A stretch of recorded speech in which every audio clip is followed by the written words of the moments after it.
And if you can take a step back and understand that, be selfless, remove yourself, your ego. I'm not good on video. I get nervous. That's fucking transparent. If you get on video, you're like, yo, I don't do this a lot, but I just wanted to talk about something, or I just wanted, like this morning, we're on, it's September 22nd or something.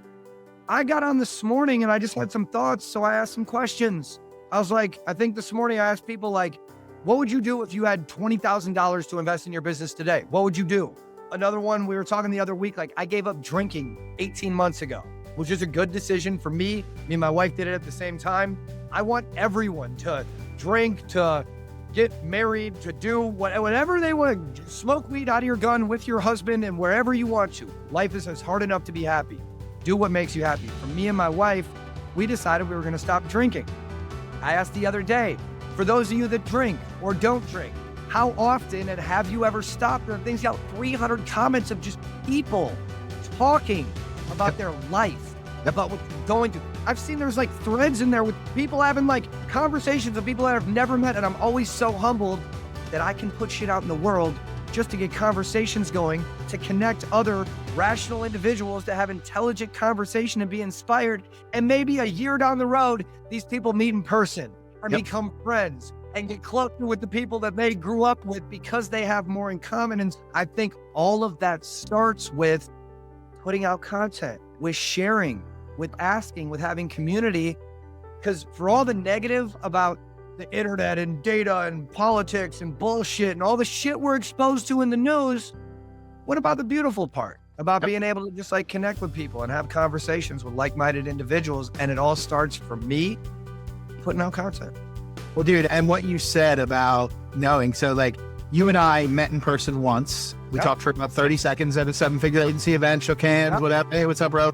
I know more about you, your family, what your kids look like, your daily habits, what you do than my neighbor that lives next door to me. And I know my neighbor, right? But I could genuinely say, if I had to give a description of David Carroll versus my neighbor Joe, I could tell him like 20 minutes about you. And I met you, I thought Joe 6 and 20.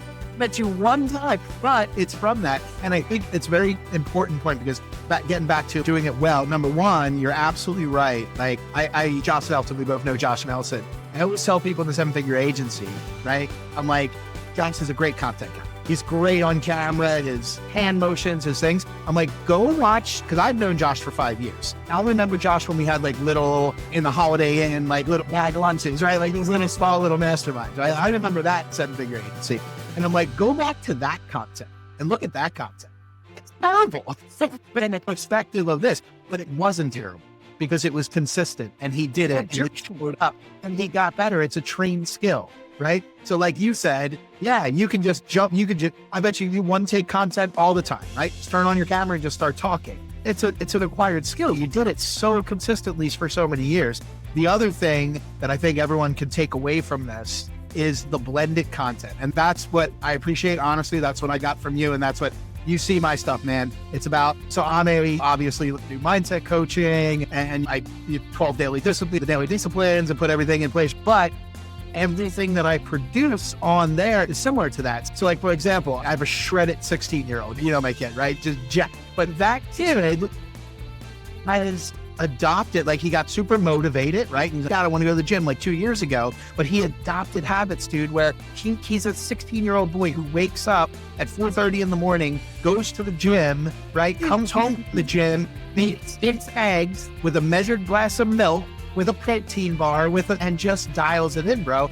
And so I'll use that as an example. And then, dude, it's #driven consulting group, right? Because it's, look, I live it in all my life, right? And that's what I try to produce out is like the way that I live my life, the way that my kids live their lives, the way that I do my business, the way that I coach my business, everything is in alignment with that.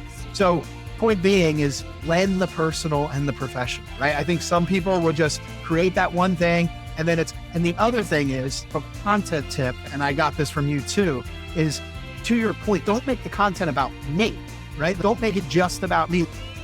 Built marketing is doing this today and built marketing is doing that. So that's great. But let's talk about something real. Let's talk about that 9-mile run. Let's talk about this.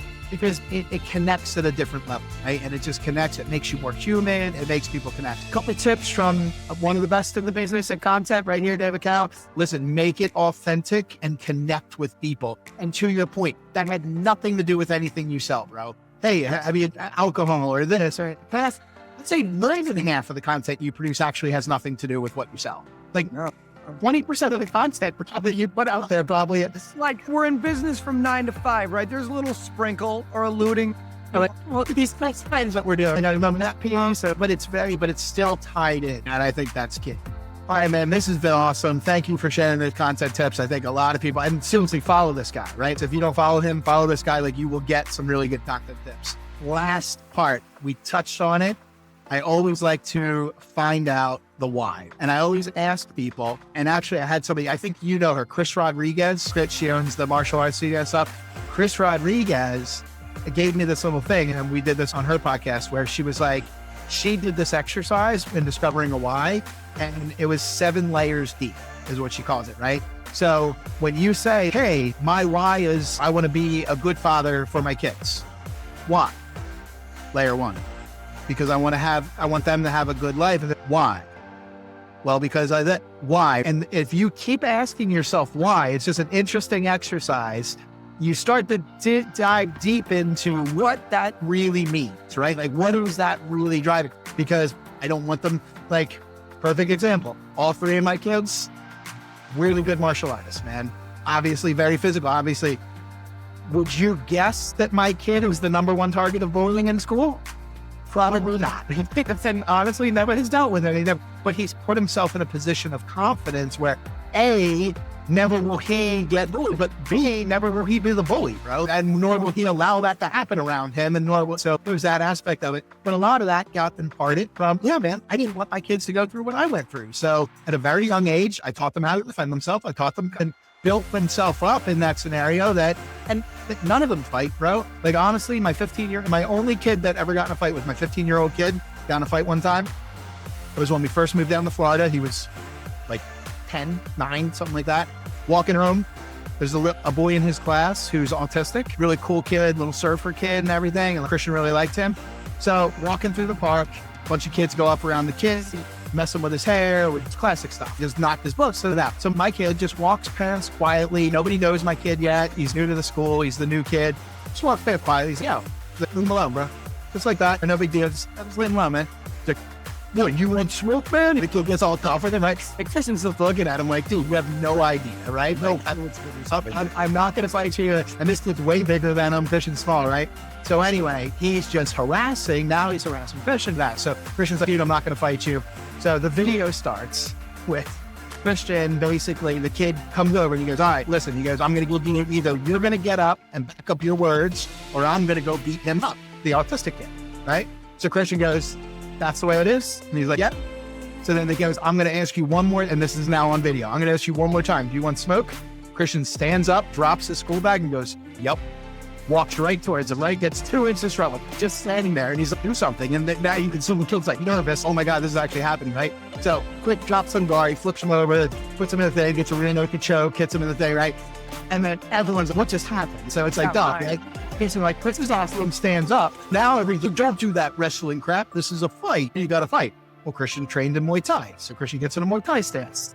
And it was maybe 2 or 3 shots where Christian was like, dude, the kid couldn't fight. Like, he didn't know what he was doing, right? So even his professor who watched the video was like, dude, he was so controlled during the whole thing. He ended the fight, got a little face in the mud, let him just stood up. Maybe the kid cried and ran off, and that's the end of the video. But it's funny now, dude. He still knows this kid. He still knows the kid to this day, right? That kid's never picked on anybody, you know what I mean? So I don't know, there's just like power in that. And I don't tell my kids to go out and fight, but I always had a joke with them. I was like, listen, I'm like, the day you get suspended because you defended yourself and it's 100% self-defense, I'm like, you get a day of PS5, whatever you want to do. I'm like, the day you get suspended because you defended another kid who can't defend himself, you got Disney World. So, man, what's your why? What's your why, brother? What drives you? Go all the way 7 layers deep for you guys. But when I go to my story and I look at my background and I look at the adversity that I put myself, my family through from 14 to the high schools to getting stabbed a bunch of times to almost dying. We were sniffing Oxycontins, getting all fucked up, and just how thankful I am for where I am today. My why goes into people need to not be so hard on themselves for their past decisions and give themselves permission to forgive themselves. Because what happens when you do that, my why, Sean, is showing that anyone, that anything that you put your mind to, as long as you show up, you do the job, and you're simply not a piece of shit. Like, you can literally achieve anything if you put your mind to it. And for me, it's like, I'm just a walking example of a dude who did pretty much what he wanted to his whole life and made a decision to just say, hey, I'm going to change the way I'm living. I'm going to be a productive member of society. So my why, in a sentence, I want to show anyone that anything is possible. Put your mind to it. It's amazing. And I love the forgive yourself part, because I think forever, man, people struggle with that. And they think about, oh, what did I put my wife through at that time? Or what did I this? Or I was maybe you're a father. I was a shitty dad. Whatever the situation is, right?